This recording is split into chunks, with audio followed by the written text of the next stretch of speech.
Hi everyone, and welcome to Rum Runner Dan. Today's drink, we're going to be making a Tiki classic, the Zombie.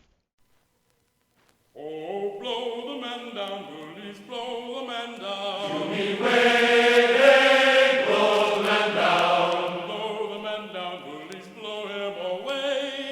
Give me some time to blow the man down. So, Ernest Raymond Beaumont Gantt, also known as Don Beach, opened up his restaurant in Hollywood, California in the 1930s, right after the end of Prohibition, called Don the Beachcomber. In that, he created probably the most iconic tiki cocktail for the next 20 years. It was only eclipsed by the Mai Tai in the mid-1950s. That drink was the Zombie. So the Zombie has its familiar roots in the Caribbean, as does all of the classic tiki drinks. This one was based on the Planter's Punch formula. Planter's Punch is pretty simple to remember. It's 1 of sour, 2 of sweet, 3 of strong, 4 of weak. Real easy to remember.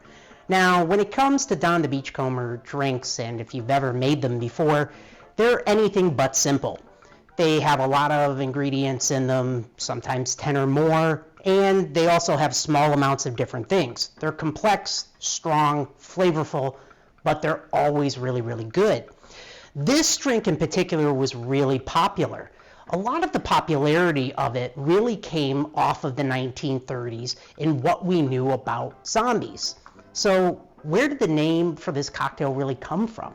Well, when you think about W.B. Seabrook's book, The Magic Island, which happened to talk about the practices of voodoo in Haiti, and what actually came out of it inside of that book that he encapsulated, really engrossed what a zombie was. And a zombie is not this flesh-eating, psychopathic, dead thing that's rotting and just chases people around. That's not really what they are. If you're looking for a more modern movie that really portrays what a zombie is, actually Indiana Jones and the Temple of Doom, when he was inside of the mine with all the rest of the children workers after he was forced to drink that, whatever that was that they gave him, and he basically became this mindless drone. And he did whatever the witch doctor wanted him to do. That's essentially what the 1930s idea of a zombie was. And if you ever watch the movie, A White Zombie, starring Bela Lugosi, you'll actually be able to see that in practice. The zombie master acts as like a puppeteer, and he basically puts people under their spell. They have no will of their own, and they basically go around mindlessly going from one place to another, controlled by other people.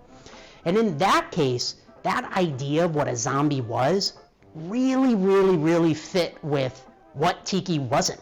Tiki was about escaping from all of that, escaping your job, your boss, the crappy life that you had at that time, and sitting down in a place that transported you somewhere far away with nice calming music and an awesome strong drink in your hand that after 1 or 2 of them, you kind of forgot why you were going there anyway. So, with that, we're going to be going into what Don the Beachcomber's drink was. So, as all of our tiki drinks, we're going to be making them with a drink mixer. So, I got my drink mixer tin here, and I have to warn you, this version of the Don the Beachcomber's Zombie is his original version from 1934. It has a lot of ingredients in it. I'll put the whole list of them down below, but we'll be going through it, and I'll just be rattling them off pretty quick.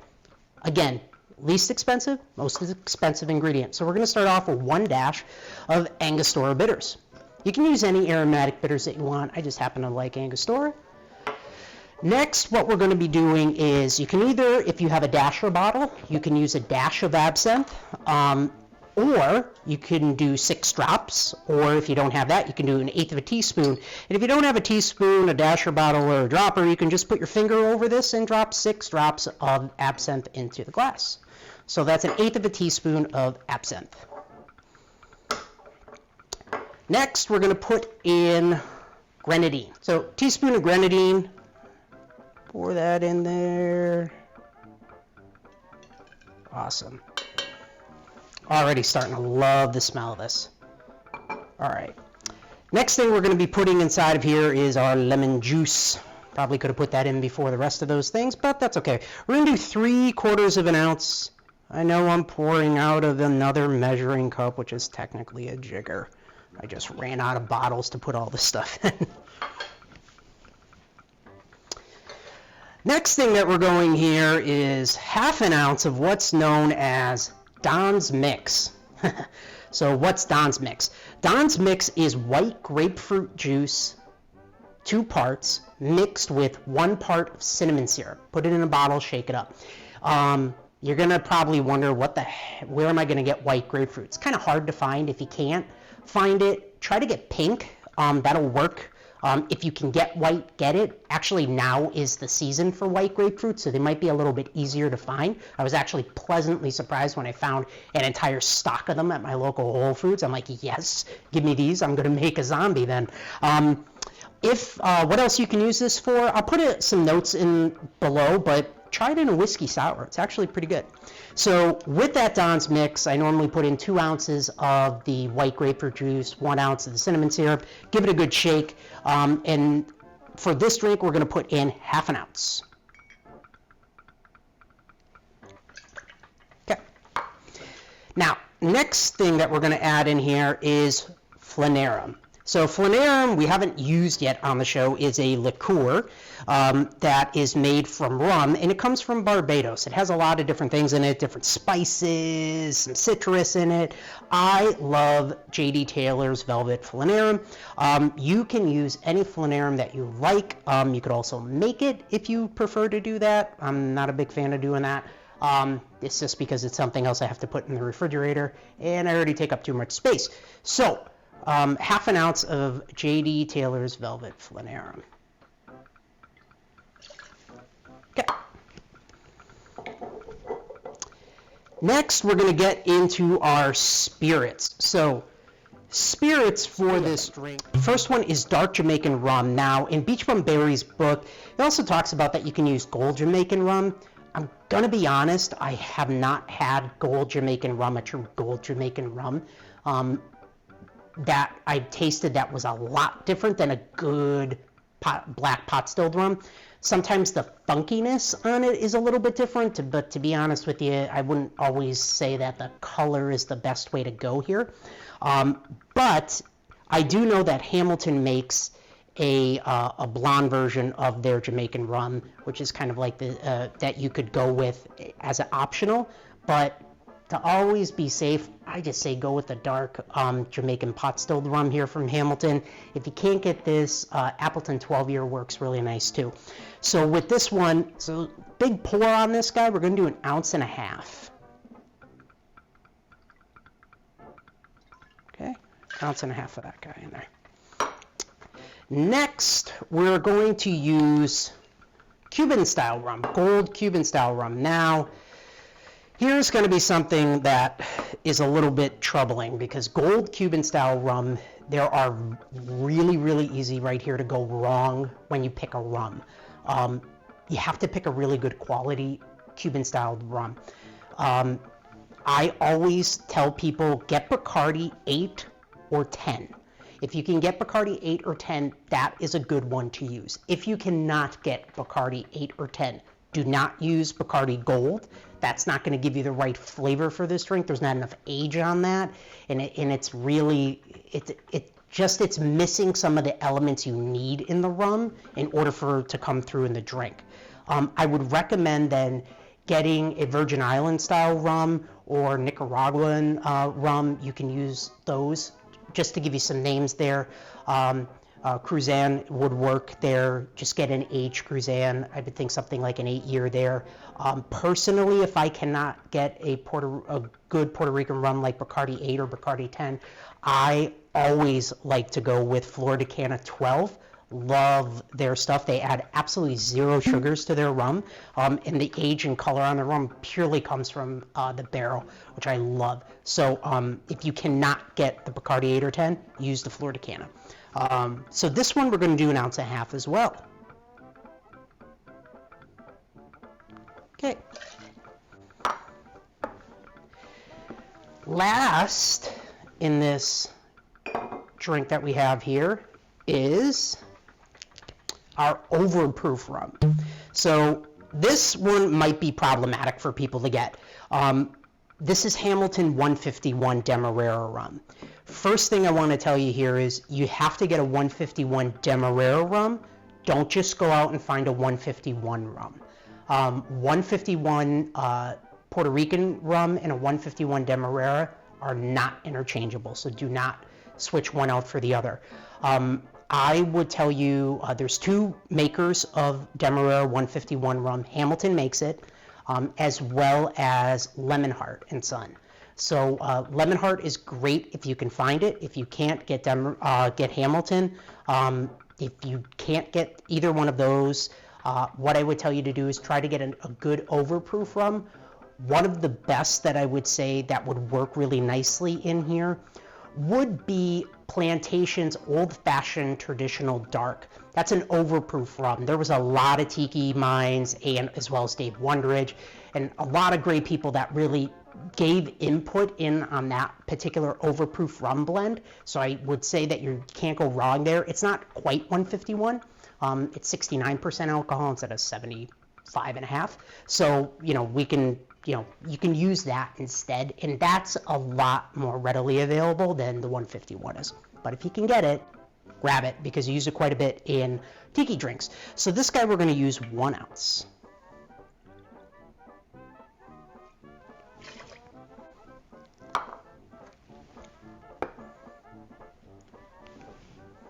All right, so grab my ice here, and before we go into actually putting ice into this and then whipping it up and blending it, I want to take a second and talk about the mug that we're using here. Traditionally, when you're doing this, you actually would grab here like a zombie glass, and I have this one here from Beach Rum Berry. This is from Cocktail Kingdom. I'll put a link below that you can get it. Cool thing about this glass right here is it has a recipe right on the back, so you never need to remember it. But love the glass. It's fogged out, looks cool. They're good. It's a little thin for my taste. I feel like if I squeeze that glass too much, I would smash it, which I'm very delicate with that glass. I try not to use it too much because of that.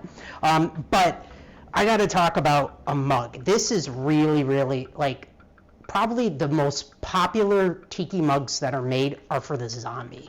And nothing compares, I think, to Pie Tikis. Pie Tikis is a husband and wife team from Central Florida who make some super kick-ass mugs. I got a bunch of mugs from them. I'm constantly scouring their website and messaging them and asking them when are they coming out with something new.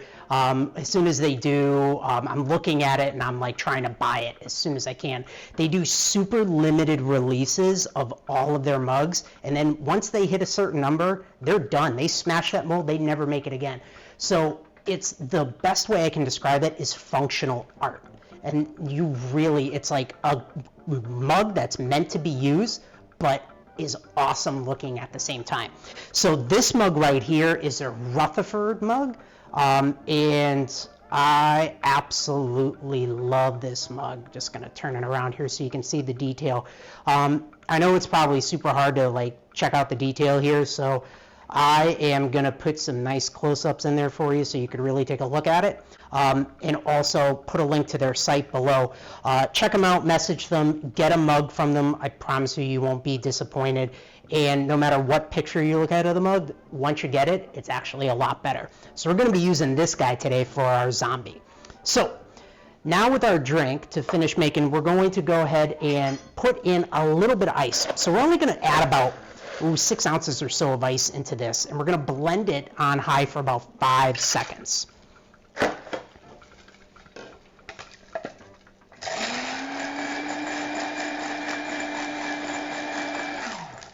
All right. Cool. Grab our mug here. Dump in our glorious cocktail. Get all that in there. Awesome.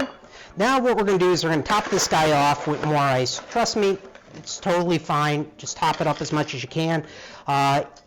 Even in the original zombie glass that the Beachcomber used, after he was done with this, would add 3 to 4 large ice cubes into that glass as well to kind of bring the drink up.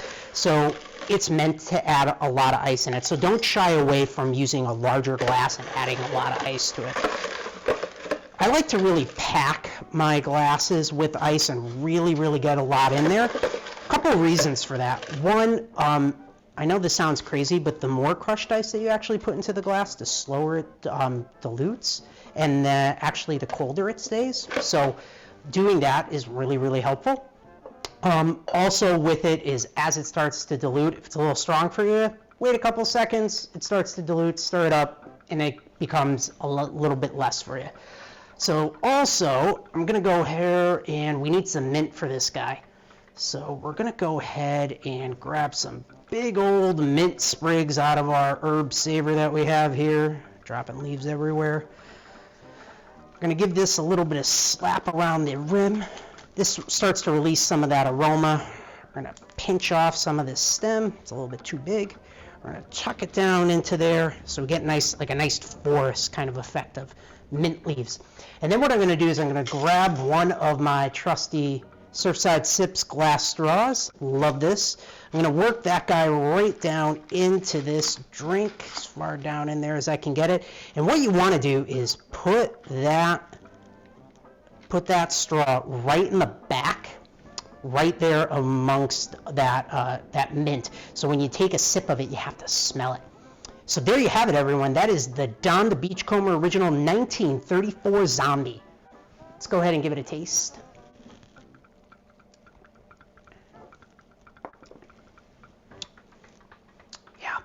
Yeah. I mean, that is a super tiki drink, and I love this drink for so many reasons, because it has a distinctive tropical taste to it.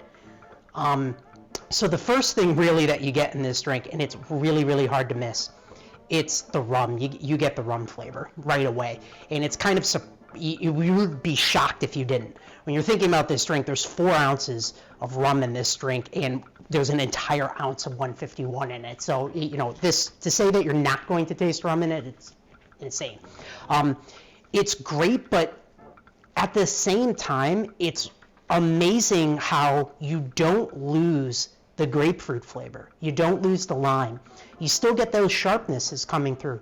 You get that subtlety of the cinnamon syrup coming in there. You do taste it. It plays really, really nicely with the absinthe. So you get like this spicy note. And really that gets accentuated with the bitters, and then that spicy note also gets further enhanced, as well as the citrus flavor with the flanerum. So you get this sweetness that comes through. So I know it kind of seems like we didn't put a lot of sugar into this, and this would seem like an unbalanced drink, but it's really not. There's a lot of sugar in flanerum. This grenadine that I made is a 1-to-1, and then the cinnamon syrup that I used in here was 2-to-1, even though there's only a small amount that you're getting. And even absinthe has some sweetness to it too. So all those have quite a bit of sweetness that you do get coming through in the drink, but that sweetness is not present throughout the entire drink. You get a little bit of sweet, the spice, you get the citrus right on it. That white grapefruit just cuts it right out. And with that lime, it's just real sharp cuts sweetness, like almost really, really quickly into the drink. And then it's this concert of rum. And this is really where Don the Beachcomber kind of shines. He really just played with rums in his drink, and that was it. And he was famous for mixing multiple different styles of rums together, because really no one was blending rums at that time. That really wasn't a thing. Everyone was like producing their own rum, and rum itself was so different at the time that putting them together himself, he got to create his own custom blends, and he did it by drink, which was kind of ingenious at the time. And plus, rum was super cheap. That's why he used it. At the time, like, you know, when you bought a case of scotch, you know, after Prohibition ended, you basically had to agree to at least buy a case of rum. So you were getting a case of rum with a case of scotch. So the reason for that is because they had so much rum, because the Caribbean never stopped producing it, but the United States was a big, you know, consumer of it. So they couldn't get rid of this stuff. So they were basically forcing bars to buy it. That's where a lot of these other tiki drinks came. we have this great one here with the zombie, but even the Hurricane came out of a similar concept of needing to get rid of rum. So great flavors here. Hugo notes you're going to get from that Jamaican rum, the Puerto Rican rum, that aged, complex oak flavor that I like from the Bacardi here comes right through, and it's accentuated by the strong oaky flavor from the Demerara 151. It's a fantastic drink. I'd recommend that you only have 2. Beachcomber had only 2 on his menu he allowed, but I'm not going to count.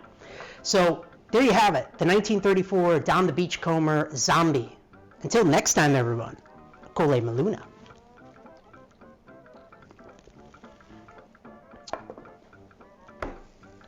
Man, that's a great drink. I should make more of those.